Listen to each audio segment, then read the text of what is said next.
Bom dia, turma. Me chamo Maria Gabriela, sou professora de Ciências e estarei substituindo a professora Maíra.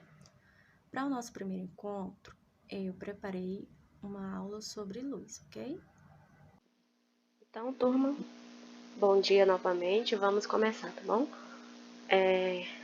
Veremos sobre a luz branca e a sua composição. Luz, aí você se pergunta, o que é luz? Luz é uma onda eletromagnética que ela transporta energia e ela se propaga no vácuo.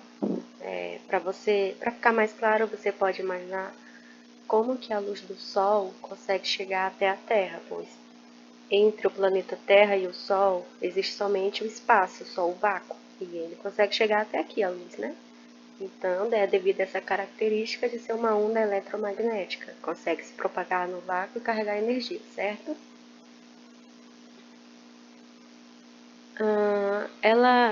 A luz branca, no caso, ela é visível aos nossos olhos. E existe um ramo na física dedicado somente ao estudo da luz, e esse ramo se chama óptica, tá bom? E aí, nós veremos a importância da luz, né? A pergunta que devemos fazer é: por que a luz é importante? Qual a importância da luz? Pensando em nós, seres humanos, a luz branca tem uma importância muito grande para o funcionamento do nosso sentido da visão. Uma vez que, para que nós possamos enxergar os objetos, esses objetos precisam estar iluminados, pois a luz incide neles e reflete até nós, formando assim a imagem. Outro ponto importante que a luz, ela, por ser uma onda eletromagnética, ela carrega energia, como eu falei anteriormente. Essa energia que chega até a Terra e até nós é responsável por manter a temperatura do planeta ideal para que haja vida nesse planeta, no caso, o planeta que nós habitamos.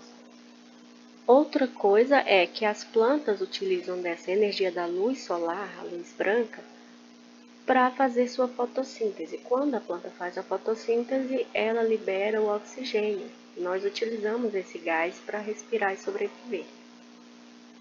Ok? Lembrando que os objetos eles precisam da luz para que nós possamos vê-los, a não ser que eles emitam a própria luz, certo? Sendo assim, vamos ver a relação dos objetos e a luz. Nós podemos dividi-los em dois grupos: os objetos que produzem luz e os que não produzem a luz.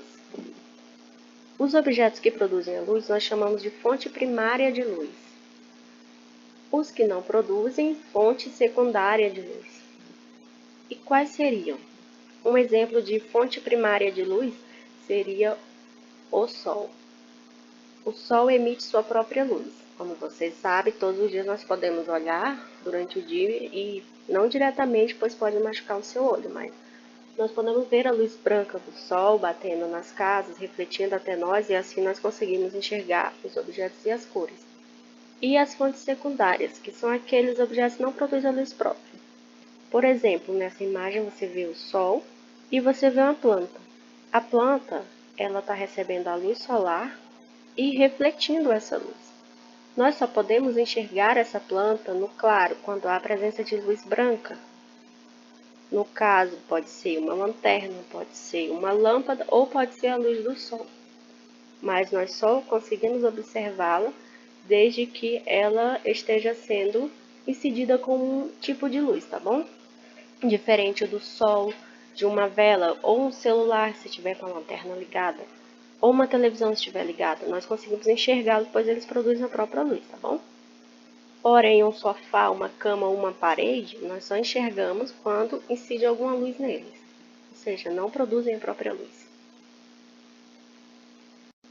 E aí, outra pergunta que nós podemos fazer é: o que é a luz branca? O que a compõe? O que seria a luz branca? Bom, luz branca é tudo aquilo que nós vemos, né? É toda a luz visível aos nossos olhos, é chamada de luz branca. Só que a luz branca, na verdade, ela é composta por várias cores. Então, todas essas cores juntas formam a luz branca. Vamos entender melhor isso, tá? Um exemplo para ficar claro na mente de vocês seria o arco-íris. O arco-íris é composto por algumas cores: vermelho, laranja, amarelo, azul, violeta. Só que, como se forma o arco-íris? O arco-íris ele nada mais é do que a luz do sol. Em determinadas condições, essa luz branca bate nas gotículas de água e essa luz ela é decomposta e refletida na forma das cores do arco-íris, que são as cores compostas que compõem a luz branca. Eu separei um vídeo mais lá na frente que consegue demonstrar melhor isso para vocês. Ó, aqui nós vamos entender um pouco sobre a composição da luz branca, tá bom? Eu sou Isaac Newton. Embora hoje eu seja muito conhecido pelas 3 leis da dinâmica e pela lei da gravitação universal, na minha época fiquei muito famoso pelos meus estudos sobre a luz. Descobri que se você passar um feixe de luz branca por um buraquinho na parede e depois fizer com que ele passe por um prisma, ele vai se separar nas cores vermelha, alaranjada, amarela, verde, azul, anil e violeta. Com esse experimento, cheguei à conclusão que a luz branca é formada por todas essas cores misturadas, sendo que cada uma delas separadas vamos chamar de luzes monocromáticas, e a mistura de várias delas vamos chamar de policromáticas. A luz policromática mais comum é a luz branca. Nos próximos vídeos você vai ver mais outras coisas que são importantes para entender ótica, como seus princípios e algumas outras coisas. Certo? Espero que tenha ficado claro o vídeo e que vocês tenham conseguido enxergar a luz branca e a sua composição, as cores que a compõem. Aqui eu separei um outro vídeo sobre o arco-íris para ficar mais claro ainda para vocês. O que você espera encontrar em um dia de sol com chuva? Ah, essa é fácil, vá. O tão famoso, místico e lindo arco-íris. Agora, você sabe como e por que ele é formado? Olá, pessoal! Este é o canal Escola Animada e hoje vamos falar um pouquinho sobre o arco-íris. Se você assistiu ao vídeo anterior sobre cores, já deve ter uma ideia de como se forma o arco-íris. Lá comentamos sobre o espectro de luz visível e de como enxergamos as cores. O link do vídeo se encontra aqui na descrição. Vale a pena dar uma conferida antes. Mas então, voltando para o arco-íris. Para que ele seja formado, precisamos primeiramente do Sol.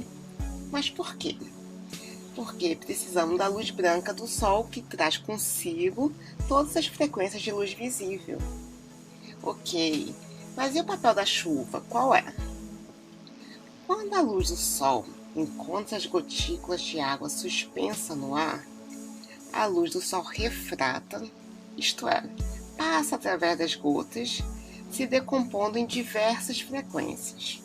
Dessa forma, o que sai do outro lado da gota são todas as frequências de luz decompostas. E isso ocorre porque a luz muda de velocidade quando muda o meio no qual se propaga. E, como cada cor tem uma velocidade diferente, conseguimos enxergar as cores separadas, formando este belo espetáculo na natureza. Incrível, não é mesmo? Agora você vai perguntar, e o potinho de ouro? Ficou claro, gente? Espero que sim. Vamos continuar aqui.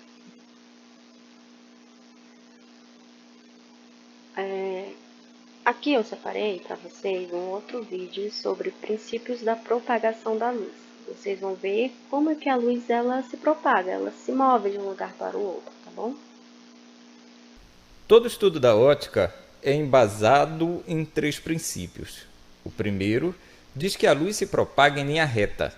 O segundo diz que as luzes são independentes, ou seja, os raios de luz podem se cruzar sem que um interfira na trajetória do outro. Eles continuam se propagando como se nem tivessem se cruzado. É uma propriedade estranha se você pensar bem, pois se você tentar fazer com que um carro atravesse outro, bem, você sabe, mas a luz consegue fazer isso sem problema nenhum. O terceiro princípio é o da reversibilidade, e diz que se revertermos o sentido de propagação de um raio de luz, ele vai percorrer o mesmo caminho, mas de maneira contrária.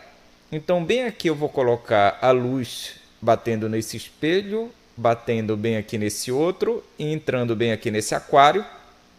Agora você consegue ver o caminho da luz, né? E agora eu vou fazer o inverso. Eu vou pegar a luz e vou colocar bem aqui onde ela chegou e vou ligar a lanterna.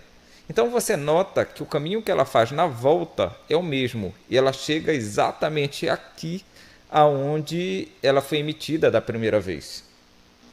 É importante você saber quanto à primeira propriedade, aquela que diz que a luz sempre se propaga em linha reta, que ela só se propaga desse jeito se o meio for homogêneo, ou seja, se ele for uniforme, se ele for isotrópico, ou seja, se ele tiver sempre as mesmas propriedades físicas em todas as direções, e se esse meio for transparente.